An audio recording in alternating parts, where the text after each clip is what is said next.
What's up, Jammer Nation? I don't even know what we're doing today. Probably not much. Well, we got the old Crown Vic, the whole entire rear end, including the axle and also the frame. Watch us see if I can roll it. Oh boy! Probably should get off there. Got a little tricky. So the plan for today is we're gonna strip this thing all the way down and get all these brackets off so we can put it up underneath our frame.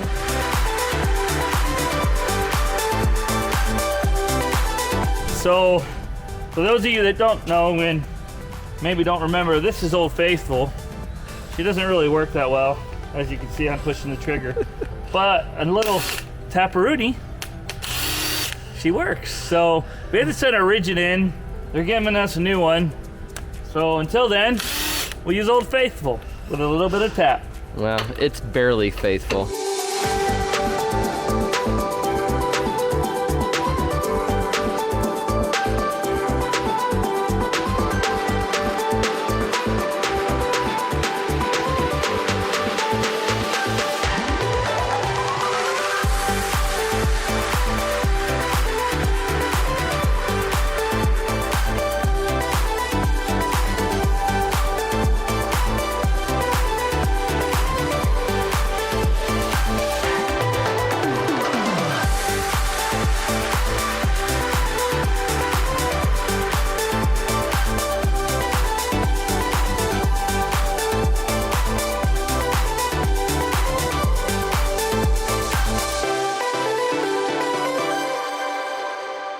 Well, we're struggling right now.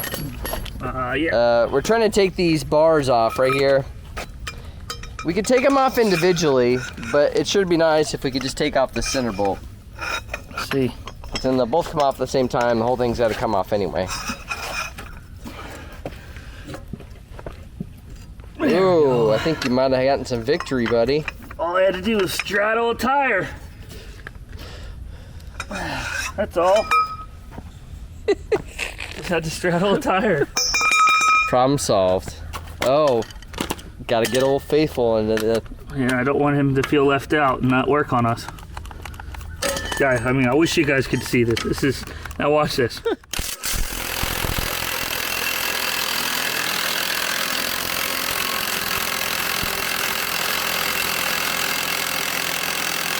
It's not doing anything. It's fun for a bit.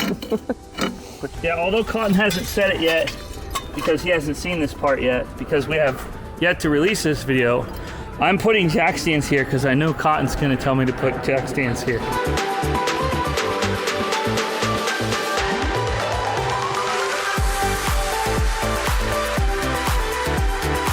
We're gonna try to get this thing stripped all the way down, right? Yeah, that's the whole. Get all these brackets off because we're gonna put our own brackets on. All right, so like this is going away, this is going away, this spring perch is going away, this sway bar perch is going away. Yep. And then repeat on the other side. Nice. Well, hop to it, buddy.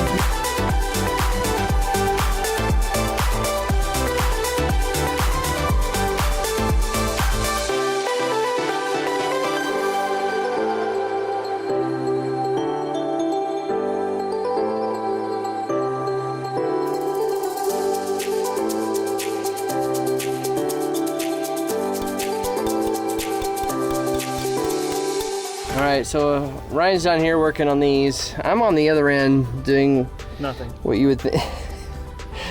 Probably something that's completely unnecessary. No. It would be my hunch. Completely.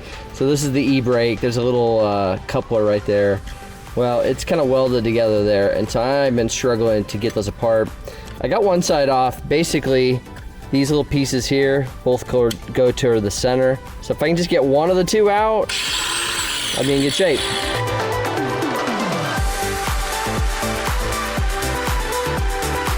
Oh boy, I tell you what, they're watching one heck of a struggle right now. Ooh, progress. Uh-oh. I saw it move up. They didn't. I was filming your face. I saw it. Maybe they saw it through your face. It's getting close. No. Almost there. Almost there. Yes, we can do it. Now, but what do you mean by almost? Someone's gonna suffer an injury, or you're almost got it out? It might be me. A little bit of both. Hey, hey, buddy. Right there. Hey guys, was that struggle worth viewing? No. My hunch is I just spent 20 minutes on something I don't need to spend 20 minutes on. That's my hunch. Yeah, that's the story of our YouTube channel.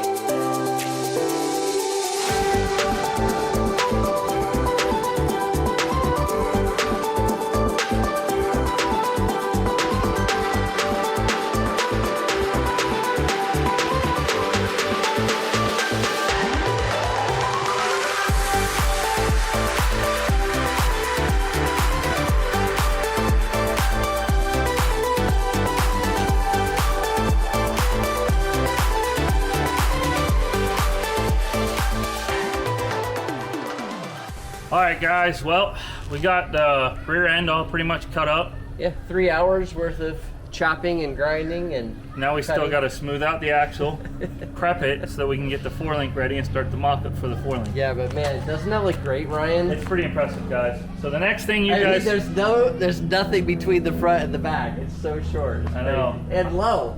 Part of me wants to set the bed on it so that we can see what it looks like with the bed on it. Yeah, I'm too tired for that though. Today, but we'll have to do it. I think we have to do it before we put all it together just to see it. Yeah.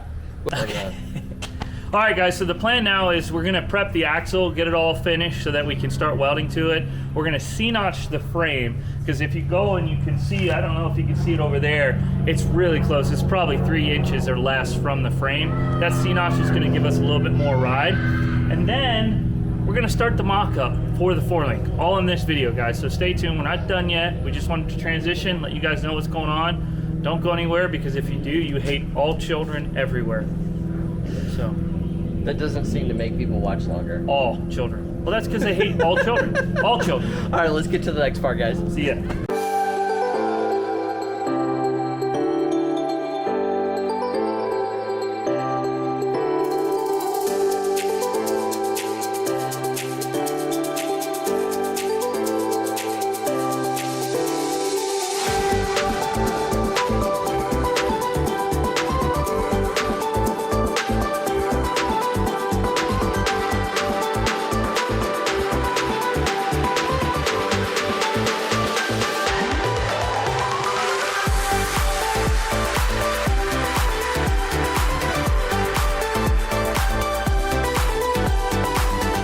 What's up, Jimmer Nation? This week on crookedframes.us, we want to show you how to not crooked your frame. I feel like you're gonna hit me with that giant tube. All right, I'm using this tube as a reference point. If you can imagine right now, this is the front left to right of our frame. Okay, yes. Right now, because we tried to start by leveling back here. Yes.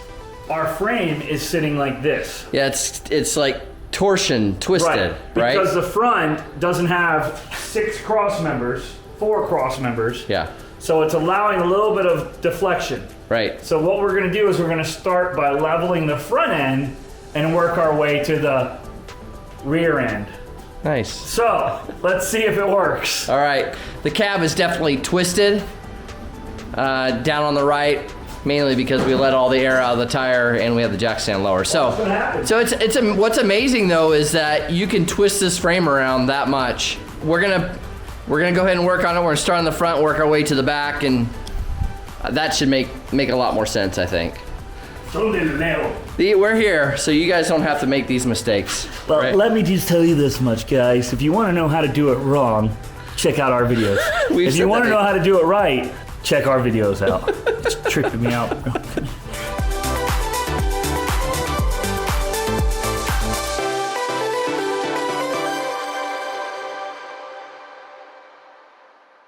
All right, Ryan, so we went ahead and leveled the front. See, senor. And then we took a look at the cab. It looks way better, right? Yeah, it doesn't look like me on a clouded day. So now we're back here. We have our levels here. They're pretty close. You can see this one here is just a little bit off. The other side is spot on, which is awesome. So we're gonna jack up this back corner, right, Ryan? Here, we're gonna bring this corner up and slide this jack just a smidgen down. Yeah, if you look, the bottom of the frame is actually curved. So we're just sliding the back, that jack stand towards that curve to kind of raise it up a little bit. All right, let's see what we got. Not enough. What'd you think? So if you guys can look here, there's our two jack stands on the back, and they're not straight across from each other because we were trying to get it leveled. Obviously the garage floor is not level. Right. The frame is probably not perfectly parallel. Yeah. So we're just trying to the best that we can. This one here, this big black level is getting it, you know, left to right. If you look, pretty spot on. That's pretty perfect. And then as best we can with the frame on these two here. Yeah. We've slid them to the outside of the frame. There's probably a little less twist on it. And you can look right here. That's really close. And then here's the other side. I think, honestly, Yep. I think it's great. So, that's awesome. Nice job, Ryan. Well, what can I say? I'm a thinker. You are a thinker. The pontificator. I don't know about all that. Oh, we're getting the plasma cutter ready. One of the things we talked about, Ryan, was this frame has a little curved edge, and ultimately what we're wanting to do is take the axle, Yep. right, or the whole rear end actually, Yep. right? Yep. The housing, and we're gonna roll it there. We're gonna eventually center it, and we're gonna tack weld the whole entire rear end to the frame. Correct. In order to do that though, we gotta get rid of that curve on both sides. So we're gonna plasma cutter that out and then start work centering our rear end. That's the plan, right? Sir. All right, cool, let's do that.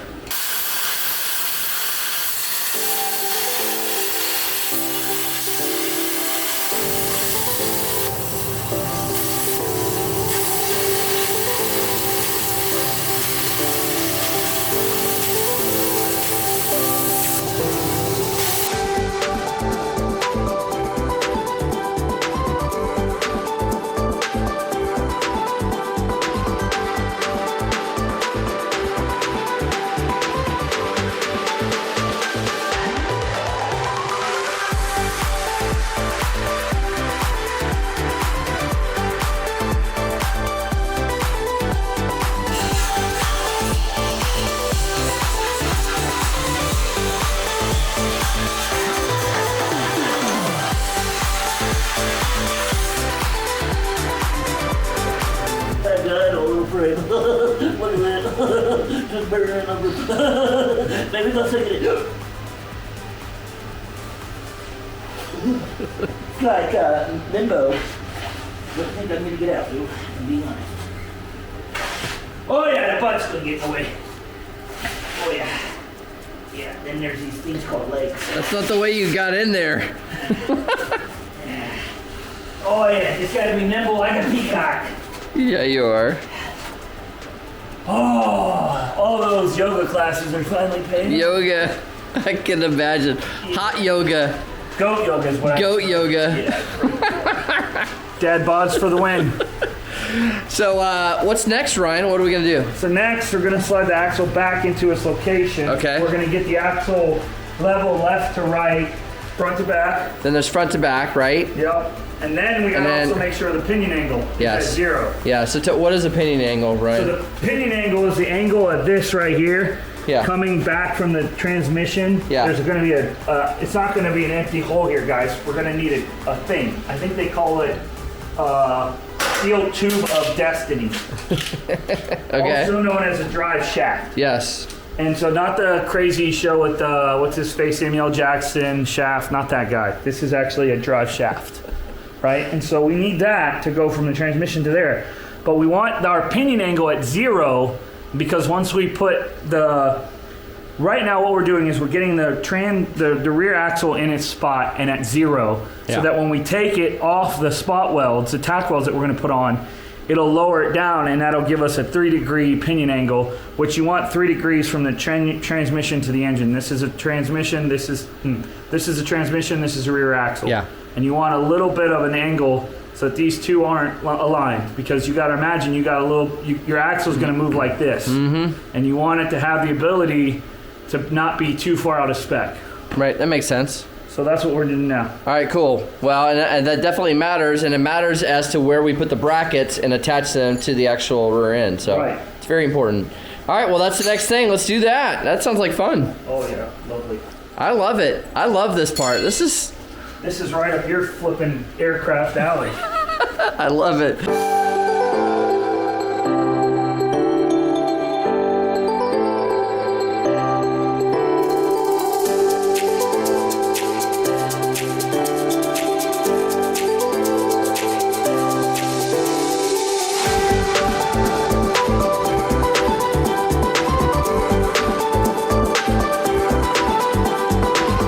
Guys, look at that brand new rigid impact. Yeah. That's right, we've already destroyed one. We did. So now we got a new one. But it was under just warranty. But it was just with normal use that it died. It's kind of weird. That's what we'll call me, normal use. Well, that's true. Slightly abnormal use. Hey, people at home and in your office on company hours while your boss is paying you to watch us. Jason, go ahead. Your boss's paid. Technically, then, their bosses are paying us. Technically, if you watch the commercial completely, your bosses are paying us. But if you skip the commercials, you're only sticking it to your boss halfway. So if you skip the commercials, you're only sticking it to the man once, half. If you watch the whole commercial, you're sticking it to the man twice. Get him, get him, get him, get him. And we all love sticking it to the man. Something like that.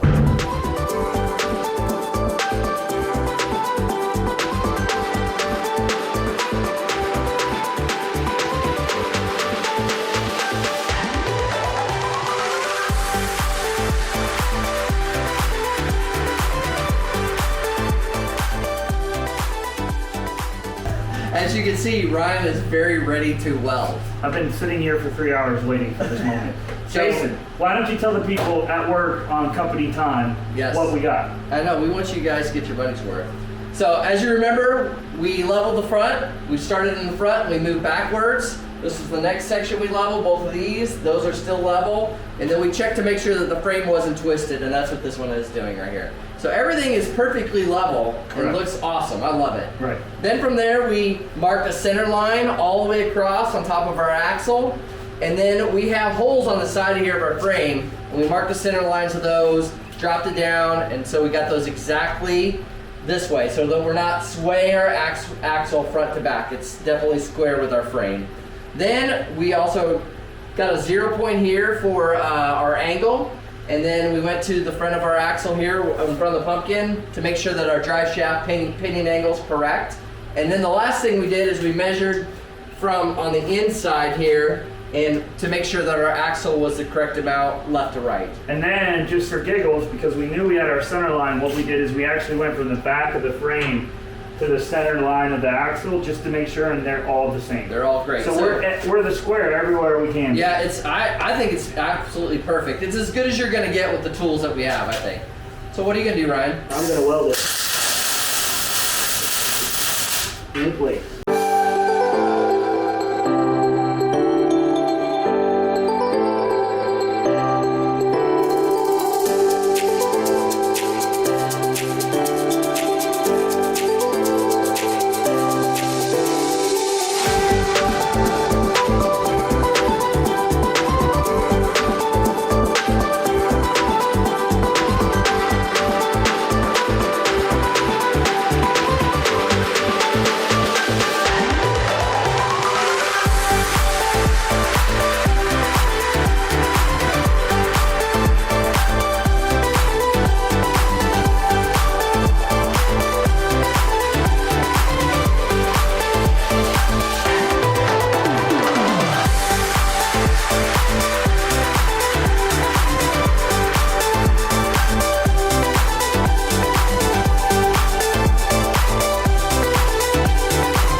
right, Jason, what do you think? Man, I think it's turned out nice. Ryan, you did a great job cutting that one. I put the nice side up accidentally. So what we'll do, guys, good. is we're gonna put the front piece of the four-link on the edge of that, and then we're gonna cap that top and bottom with some caps, and so it'll line up. It's got to be 23 and 11/16 from the center of the rear axle to that edge. So here's kind of the idea, I guess. Kind of get people a picture. Yep, that's it. Something like that. Yep. I think we're gonna fudge it out Yeah. as far as kind of we can get it. Maybe be within that radius on that Yep. block, but I think that's gonna look awesome, Ryan. Yeah, and then that'll put this wherever this lands on here, and then I'll give us space back here Yeah. for our coilers. Yeah, I think it's gonna be incredible. I'm really excited about it. All right. All right, let me do the other side. Yeah, let's do it. Well, here's our box. We went ahead and measured from the center line of our axle to where the front of the box is going to be. So basically what I did on the other side is kind of put it up here, got it clamped up, and then remeasured, and then made sure that this is straight up and down, and then we dropped it underneath the top here just a little bit so we can put our cap. That's it.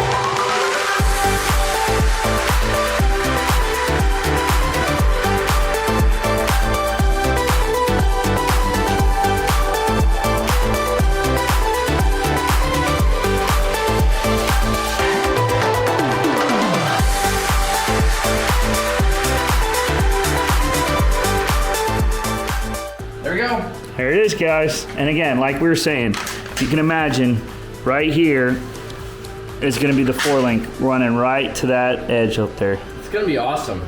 It's gonna be slick as snot. I'm really excited about it. This looks great too. Yeah. And I like it, honestly, I like it. It's on this cross member here too. Yeah, exactly. Like where it's hitting, because that gives it a little bit more structure. Exactly. Like front end. Exactly. You get that welded up. It's Yep. going to be awesome. What's up, Jammer Nation?